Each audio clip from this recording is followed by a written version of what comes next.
أعوذ بالله من الشيطان الرجيم میں پناہ لیتا ہوں اللہ کی شیطان مردود سے۔ بسم اللہ الرحمن الرحیم، شروع کرتا ہوں اللہ تعالیٰ کے نام سے جو بڑا مہربان نہایت رحم والا ہے۔ وَاضْرِبْ لَهُم مَّثَلًا أَصْحَابَ الْقَرْيَةِ إِذْ جَاءَهَا الْمُرْسَلُونَ،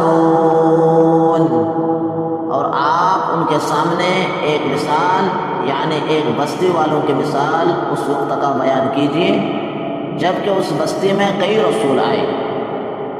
اذا رسلنا الیہم اثنین فکذبوہما فعززنا بثالث فقالوا انا الیکم مرسلون، جب ہم نے ان کے پاس دو کو بھیجا سو ان لوگوں نے اول دونوں کو جھٹلایا، پھر ہم نے تیسرے سے تائید کی سو ان تینوں نے کہا کہ ہم تمہارے پاس بھیجے گئے ہیں۔ قالوا ما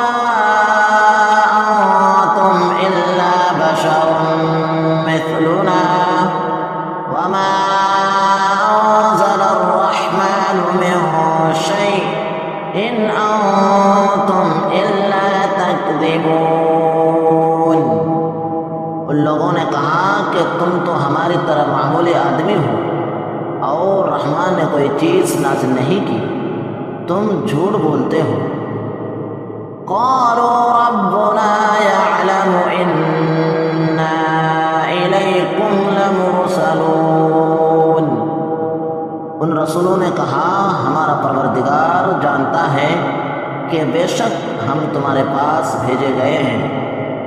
وما علینا الا البلاغ المبین، اور ہمارے ذمہ تو صرف واضح طور پر پہنچا دینا ہے۔ قالوا انا تطیرنا بکم لئن لم تنتهوا لنرجمنکم وليمسنكم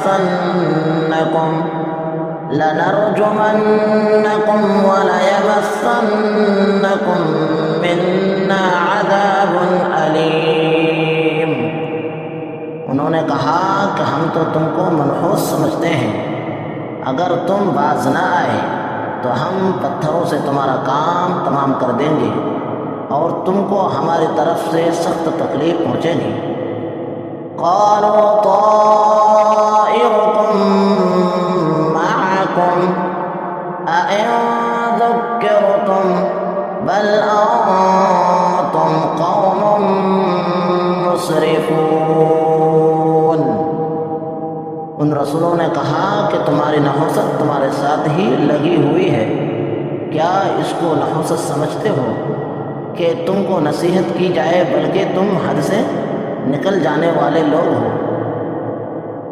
وجاء من اقصى المدينة رجل يسعى قال يا قوم اتبعوا المرسلين، اور ایک شخص اور شہر کے آخری حصے سے دوڑتا ہوا آیا، کہنے لگا اے میری قوم ان رسولوں کی راہ پر چلو۔ اتبعوا من لا يسألكم اجرا وهم مهتدون، ایسے لوگوں کی راہ پر چلو جو تم سے کوئی بدلہ نہیں مانگتے اور وہ راہ راست پر ہیں۔